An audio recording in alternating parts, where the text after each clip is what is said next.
But there was no good crying.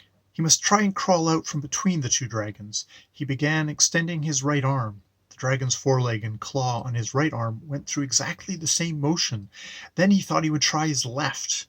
The dragon limb on that side moved too. Two dragons, one on each side, mimicking whatever he did. His nerve broke, and he simply made a bolt for it. There was such a clatter and rasping and clinking of gold and grinding of stones as he rushed out of the cave that he thought they were both following him. He daren't look back. He rushed to the pool. The twisted shape of the dead dragon lying in the moonlight would have been enough to frighten anyone, but now he hardly noticed it. His idea was to get into the water.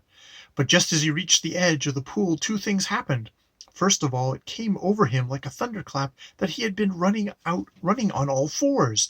And why on earth had he been doing that? And secondly, as he bent towards the water, he thought for a second yet another dragon was staring up at him out of the pool. But in an instant he realized the truth. The dragon face in the pool was his own reflection. There was no doubt of it. It moved as he moved. It opened and shut its mouth as he opened and shut his. He had turned into a dragon while he was asleep. Sleeping in a dragon's hoard with greedy, dragonish thoughts in his heart, he had become a dragon himself. That explained everything. There had been no two dragons beside him in the cave. The claws to the right and left had been his own right and left claws. The two columns of smoke had been coming from his own nostrils.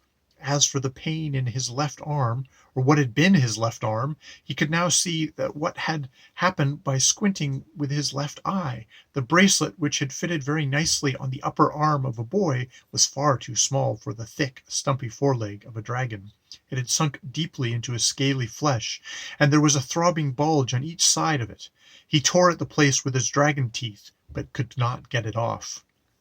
In spite of the pain, his first feeling was one of relief. There was nothing to be afraid of any more. He was a terror himself, now, and nothing in the world but a knight, and not all of those would dare attack him.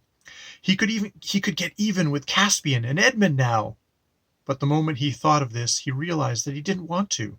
He wanted to be friends. He wanted to get back among humans and talk and laugh and share things.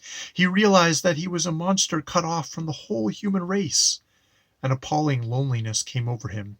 He began to see that the others had not really been fiends at all.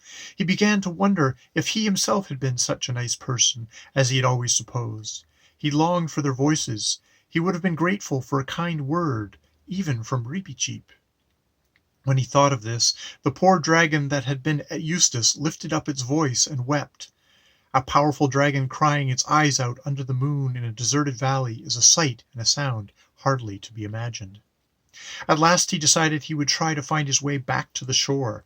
He realized now that Caspian would never have sailed away and left him, and he felt sure that somehow or other he would be able to make people understand who he was.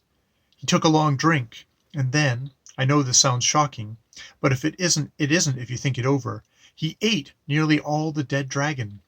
He was halfway through it before he realized what he was doing, for, you see, though his mind was the mind of Eustace, his tastes and his digestion were dragonish, and there's nothing a dragon likes so well as fresh dragon.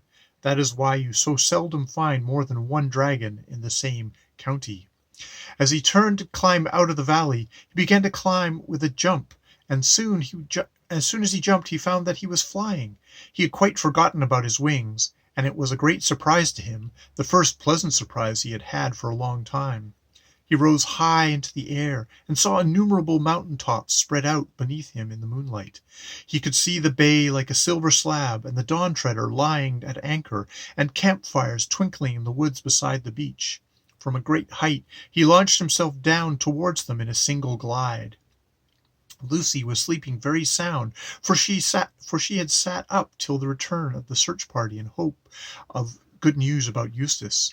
It had been led by Caspian, had come back late and weary. Their news was disquieting. They had found no trace of Eustace, but had seen a dead dragon in the valley. They had tried to make the best of it, and everyone assured everyone else that there was not likely to be more dragons about, and that one which was dead at about 3 o'clock that the afternoon, which was when they had seen it, would have hardly been killing people a very few hours before. "Unless it ate the little brat and died of him. He'd poison anything," said Rince, but he said this under his breath, so no one heard it. But later in the night Lucy was waked very softly and found the whole company gathering close together and talking in whispers. "What is it?" said Lucy. "We must all show great constancy," Caspian was saying. "A dragon has just flown over the tree tops and lighted on the beach. Yes, I am afraid it isn't between us and the ship. And arrows are no use against dragons, and they're not at all afraid of fire."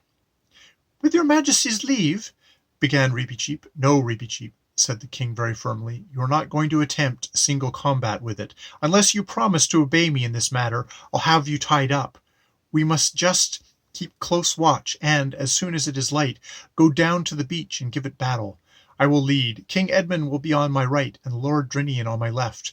There are no other arrangements to be made. It will be light in a couple of hours. In an hour's time let a meal be served out, and what is left of the wine, and let everything be done silently." "Perhaps it'll go away," said Lucy. "It'll be worse if it does," said Edmund, "because then we shan't know where it is. If there's a wasp in the room, I like to be able to see it." The rest of the night was dreadful, and when the meal came, though they knew they ought to eat, many found that they had very poor appetites, and endless hours seemed to pass before the darkness thinned, and birds began chirping here and there, and the world got colder and wetter than it had been all night, and Caspian said, "Now for it, friends." They got up with all swords drawn, and formed themselves into a solid mass, with Lucy in the middle, and Reepicheep on her shoulder. It was nicer than the waiting about, and everyone felt fonder of everyone else than at ordinary times. A moment later they were marching. It grew lighter as they came to the edge of the woods, and there on the sand, like a giant lizard, or flexible crocodile, or a serpent with legs, huge and horrible and humpy, lay the dragon.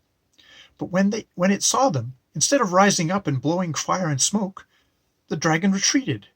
You would almost say it waddled back into the shallows of the bay.